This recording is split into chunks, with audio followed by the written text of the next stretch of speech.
Islam. It is the number 2 religion by population in the world. 1 out of every 4 people in the world is a Muslim.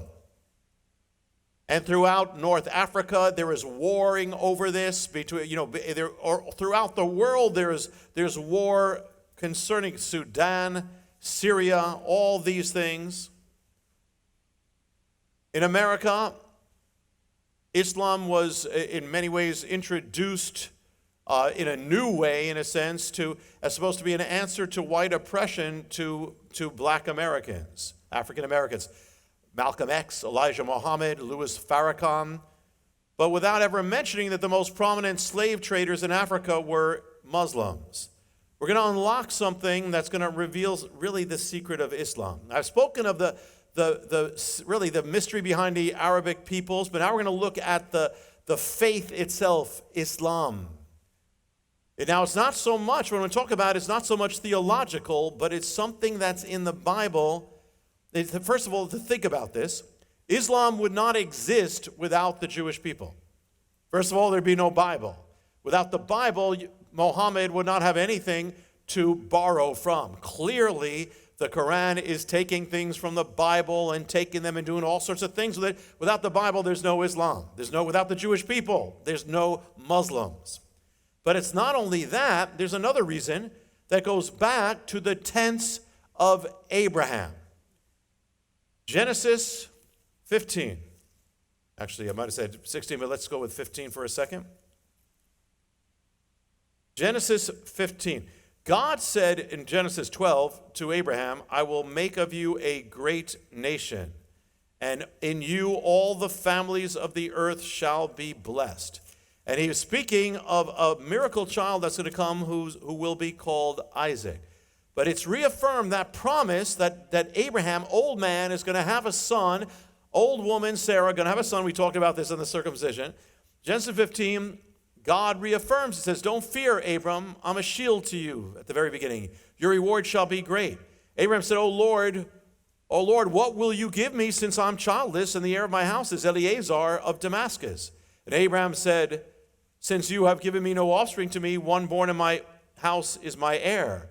Then behold, the word of the Lord came to him, said, this man will not be your heir, but one who comes forth from your own body shall be your heir. And he took him outside, and showed the stars, the heavens, said, if you're able to count them, so shall your descendants be. Okay, so the promise is that a son is going to be born. There's going to be life. What happens is Sarah comes up with an idea. Genesis 16, verse 1. So Sarai, Abram's wife, had borne no children, and she had an Egyptian maid whose name was Hagar. So Sarah said to Abram, behold, the Lord has prevented me from bearing children. Please go into my maid. Perhaps I shall obtain children through her. Abraham listened to the voice of Sarah. Abraham therefore lived it, and so therefore Hagar conceived, and she bears a son. In verse 5, Sarah said to Abraham, may this wrong that was done upon me be upon you. I gave my maid into your arms. When she saw that she had conceived, I was despised in her sight. May the Lord judge between you and me. You get what just happened? Sarah told Abram to do this. Then after she wasn't happy, she blames Abram for it. This is the first Jewish mother. And you're guilty for this, and kind of crazy. So here there is now a son, but it's causing problems in the house. The son is going to be named, because at one point they depart and it's going to be named Ishmael. Say it. Ishmael. In that you can hear some Hebrew. Shema, hear.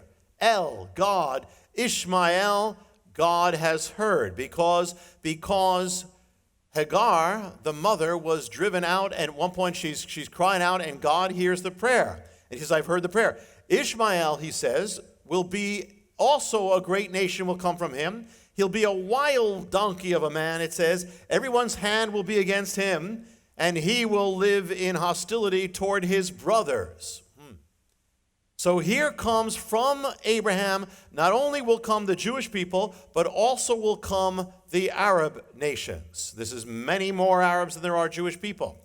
And so now you have this, and at one point Abraham thinks that it's going to happen through Ishmael, but God says, no, I promised you a miracle child. So what happens is God comes to Abraham and Sarah and says, this time next year, Sarah is going to bear a son. And Sarah starts laughing. And so the Lord says, why were you laughing? Sarah says, I wasn't laughing. Another thing with Sarah.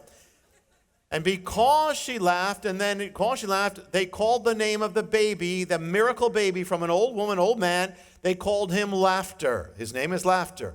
Yitzhak, try it.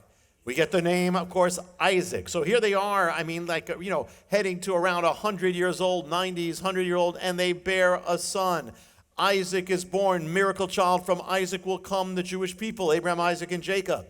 But what happens is when it comes time for Isaac to be weaned, there's a feast, a celebration, and Sarah sees Ishmael mocking Isaac. And so she's upset, and she says, send them away. And Abraham is grieved over this, but God says, no, it's the right thing. They're going to be separated here.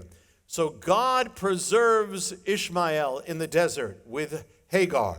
From this come again the Arab people. Now think about this. You're seeing this, but think about what this was for Ishmael.